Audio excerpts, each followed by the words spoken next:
오늘 본문 누가복음 19장 11절부터 27절 말씀은 삭개오가 사람들 앞에서 공적으로 자신의 신앙을 고백하는 그러한 고백이 있고 난 다음에 삭개오의 집에 구원이 있다 예수님께서 선포하셨고 그 이후에 사람들에게 문화 비유에 대해서 말씀을 하고 있습니다.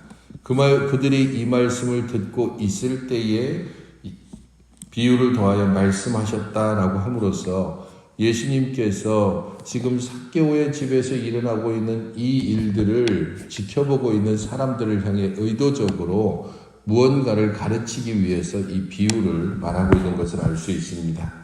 이 비유는 특별한 배경을 또한 그 뒤에 짧게 설명을 하고 있는데 예루살렘이 가까이 왔고 하나님의 나라가 당장에 나타날 줄로 생각했기 때문이다라고 말씀을 하고 있습니다.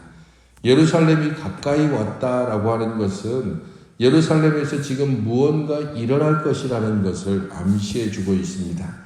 그렇기에 예수님께서 예루살렘에 입성할 때에 사람들이 열광적으로 예수님을 반기며 환호하고 있는 것은 지금 예루살렘을 향해서 가고 있는 사람이나 이미 예루살렘에 도착해 있는 사람들이나 혹은 예루살렘에 거주하고 있는 모든 사람들이 이번 6월절에 예수가 오시면 무언가 특별한 일이 있을 것이다 라고 하는 분위기가 전반적으로 흐르고 있다는 겁니다. 그래서 하나님의 나라가 당장에 나타날 줄로 생각했다라고 또한 이야기하는데 그것이 바로 그들이 가지고 있는 기대의 중요한 내용이기도 합니다. 예수님의 예루살렘 입성, 그것은 하나님의 나라의 완성이라고 생각하고 있는 것입니다. 사실 제자들이나 혹은 무리들이나 하나님의 나라가 어떻게 이루어지는지에 대하여서 생각하지 않고 자신들이 생각하는 하나님의 나라의 모습만을 꿈꾸고 있습니다. 하나님의 나라는 지금 이곳에서 이루어지지만 실제적으로는 완전히 나중에 곧 마지막 날에 이루어진다는 완성되어져 있는 하나님의 나라가 이 땅에서가 아니라 그의 재림 때에 이루어질 것을 생각지 못합니다.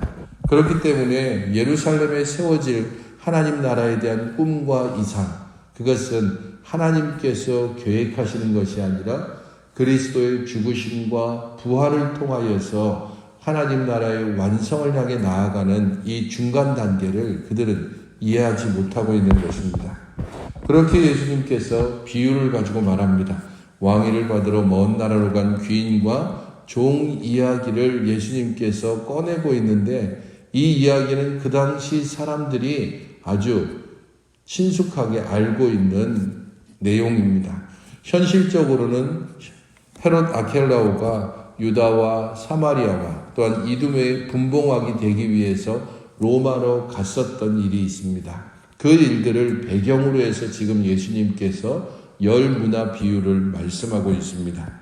사실 이런 현실적인 사람들이 그 당시에 있었던 한 사건을 열 문화 가지고 이야기했을 때에 충분히 떠올릴 수 있습니다. 예수께서 죽음과 부활을 통해서 하나님 나라의 능력을 그리고 하나님 나라의 완성을 가져올 것을 그들이 익숙히 알고 있는 그 당시의 사건을 가지고 말씀한다는 겁니다. 내가 돌아올 때까지 장사하라라고 비유해서 이야기하고 있는데 각각의 종들에게 사명을 주고 그들에 따른 평가가 있을 것이라는 사실이 이 비유에서 제시가 되어지고 있습니다. 그렇게 예수님께서 돌아올 때까지 제자들에게는 자신들이 감당해야 될 사명이 있다는 것을 이 비유에서는 함께 포함하고 있는 것입니다. 전체적인 비유의 내용에서 귀인은 왕위를 받으러 먼 나라로 갔고 백성들은 그를 미워해서 사자를 뒤로 보내 우리가 이 사람의 왕됨을 원하지 않습니다라고 말을 하고 있습니다. 백성들은 지금 이 말을 들을 때에 그 당시에 있었던 또 한 사건, 곧 헤롯 아켈라오가 자신의 왕위를 받기 위해 로마로 갔을 때에 유대인들이 그 헤롯이 유대인 3,000명을 죽인 사건 때문에 아켈라오 몰래 따로 로마에 사절단을 보냅니다. 그러면서 이 사람이 우리에게 왕이 되는 것, 그것을 우리 백성들은 반대합니다라고 사절단을 보낸 것입니다.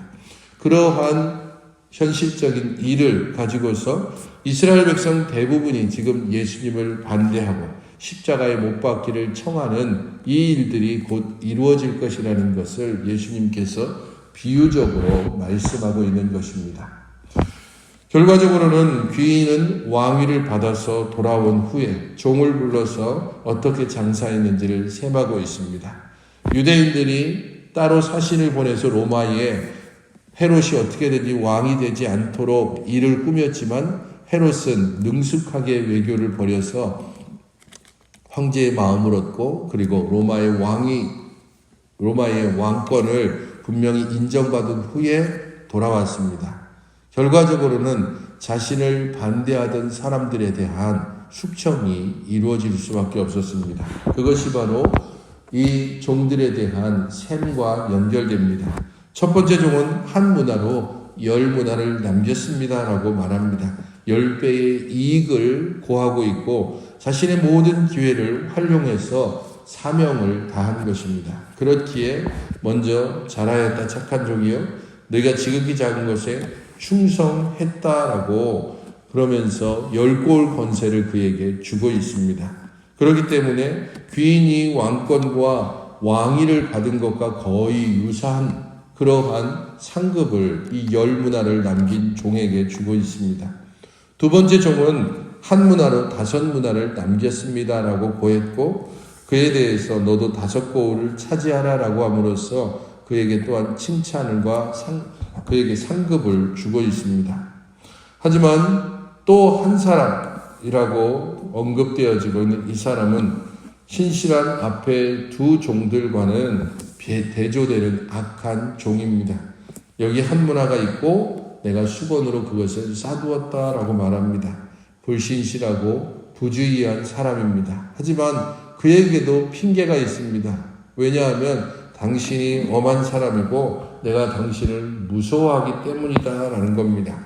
당신은 두지 않은 것을 취하고 심지 않은 것을 거두는 자입니다라고 그가 돈을 싸두었던 이유에 대해서 말을 하고 있는데 이것은 자신이 아무리 돈을 벌어봤자 당신이 다 가져가고 또한 돈을 못 벌면 그에 대한 책임을 묻고 그러니까 차라리 복지부동의 자세로 움직이지 않고 가만히 있는 게 더 낫다라고 생각하는 순전히 자기 위주의 말을 하고 있는 것입니다.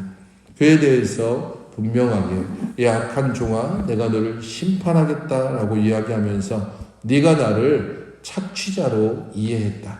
나는 너에게 그야말로 있는 모든 것을 빼앗고 그것마저 없으면 너를 엄하게 심판하는 그런 착취자로 생각했다. 정말 그렇다면 차라리 그 기간에 이 돈을 은행에 맡겨서 이자라도 주는 것이 그게 마땅하지 않냐. 그것조차도 하지 않으면서 나에게 책임을 돌리는 것, 그것이 네가 심판받는 이유라고 말씀하고 있습니다. 그러면서 있는 자는 받고 없는 자는 빼앗길 것이다 라고 말씀합니다. 이것은 귀인과의 관계에 있어서 어떻게 관계를 가지고 있느냐, 그와 관계를 갖고 있는 자는 받게 될 것이고 그와 아무런 관계가 없다고 생각하는 사람, 그 사람은 자신이 가지고 있다고 생각하는 조차도 빼앗길 것이다 라고 말씀하고 마지막 한 사람의 그 종은 바로 죽이도록 명령을 하고 있습니다. 이것이 바로 그 당대의 사람들이 이해하고 있는 헤롯 아켈라오가 왕위를 받으러 갔다가 다시 왕위를 가지고서 예루살렘에 돌아올 때까지의 기간 그리고 그 이후에 벌어진 일들을 배경으로 해서 10문화 비유를 말씀하는 내용입니다. 이스라엘 사람들, 그들 중에 예수님을 거부하는 사람들이 있고 그리고 또한 예수님과 온전한 관계를 맺고 있는 제자들이 있습니다. 관계가 있는 자들은 받게 될 것이고 관계가 없다고 생각하며 뒤에서 온갖 음해와 방해와 조롱과 비난을 하고 있던 이들은 결국에는 심판을 당하게 될 것입니다. 그 당대에 있어진 일이기도 하고 주께서 재림하시기까지의 기간을 살고 있는 우리들에게도 동일하게 이 내용은 그대로 적용이 되어집니다. 우리들 각각이 한 문화를 받은 이들입니다. 우리에게 어떤 사명이 있는지, 주님을 어떻게 이해하고 주님을 어떻게 고백하느냐에 따라서 우리가 받은 사명에 따라 어떻게 충성하는지가 나타나게 될 것입니다.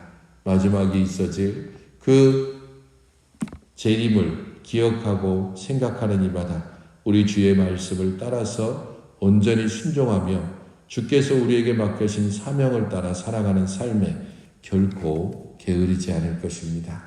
본문을 생각하면서 함께 기도하실 때에 신실한 청지기로 주의 오실 때까지 내게 맡겨진 사명에 충성되게 해달라고 기도하시고, 또한 우리들의 매일의 삶을 주와 더불어 동행하는 경건한 믿음으로 살아가게 해달라고 기도하시기 바랍니다.